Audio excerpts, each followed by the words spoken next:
ভাবুন, হাজার হাজার বছর আগে লেখা একটি মহাকাব্যে এমন একটি অস্ত্রের বর্ণনা আছে যার আলো সূর্যের থেকে উজ্জ্বল, যার তাপে আকাশ ও পৃথিবী কেঁপে ওঠে। এই অস্ত্রের নাম ব্রহ্মাস্ত্র। এটি বর্ণনা করা হয়েছে আমাদের প্রাচীন মহাকাব্য মহাভারতে।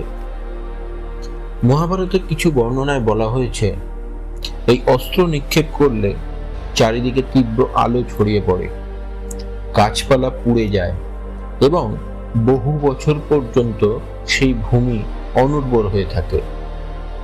এই কারণেই অনেক আধুনিক গবেষক এবং লেখক প্রশ্ন তুলেছেন, এটি কি আসলে কোনো প্রাচীন নিউক্লিয়ার ওয়েপনের বর্ণনা? তাহলে সত্যটা কি?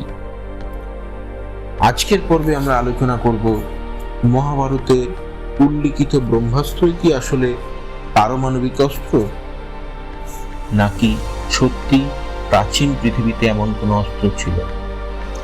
ব্রহ্মাস্ত্র শব্দের অর্থ। ব্রহ্মাস্ত্র শব্দটি এসেছে সৃষ্টিকর্তা দেবতা ব্রহ্মার নাম থেকে। অস্ত্র মানে ওয়েপন, অর্থাৎ ব্রহ্মার শক্তি দ্বারা আশীর্বাদ প্রাপ্ত অস্ত্র। পুরাণ অনুযায়ী এটি এমন একটি অস্ত্র ছিল যা সাধারণ অস্ত্রের মতো নয়।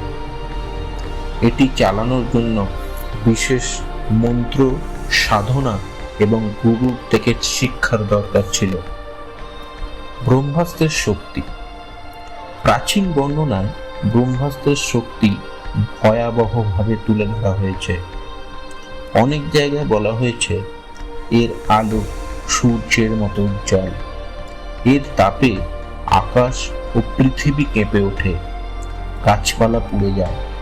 এমনকি কিছু বর্ণনায় বলা হয়েছে এই অস্ত্র ব্যবহারের পরে সেই জমি বহু বছর পর্যন্ত অনুর্বর হয়ে থাকে। এই কারণে অনেক মানুষ মনে করেন এটি আধুনিক নিউক্লিয়ার ওয়েপনের মতো।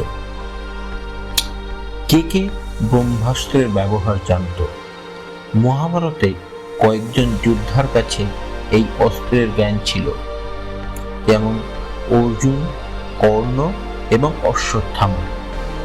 তারা গুরুদের কাছ থেকে এই অস্ত্রের মন্ত্র শিখেছিল। কিন্তু মহাভারতের সবচেয়ে ভয়ঙ্কর ঘটনা, মহাভারতের শেষ দিকে একটি ভয়ঙ্কর ঘটনা ঘটে। যুদ্ধের পরে অশ্বত্থামা ক্রোধে ব্রহ্মাস্ত্র ব্যবহার করে। অর্জুনও তখন বাধ্য হয়ে ব্রহ্মাস্ত্র নিক্ষেপ করতে প্রস্তুত হয়।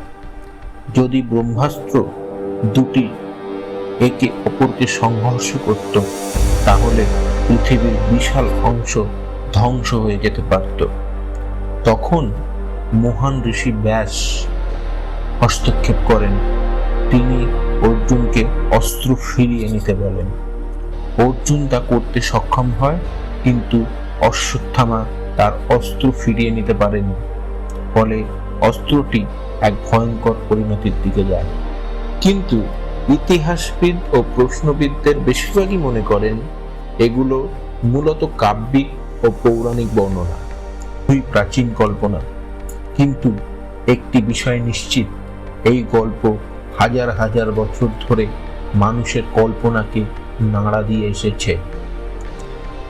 আপনার কি সত্যিই মনে হয় ব্রহ্মাস্ত্র কি সত্যি প্রাচীন কোনো উন্নত প্রযুক্তির অংশ ছিল, নাকি এটি শুধুই পৌরাণিক কাহিনীর অংশ?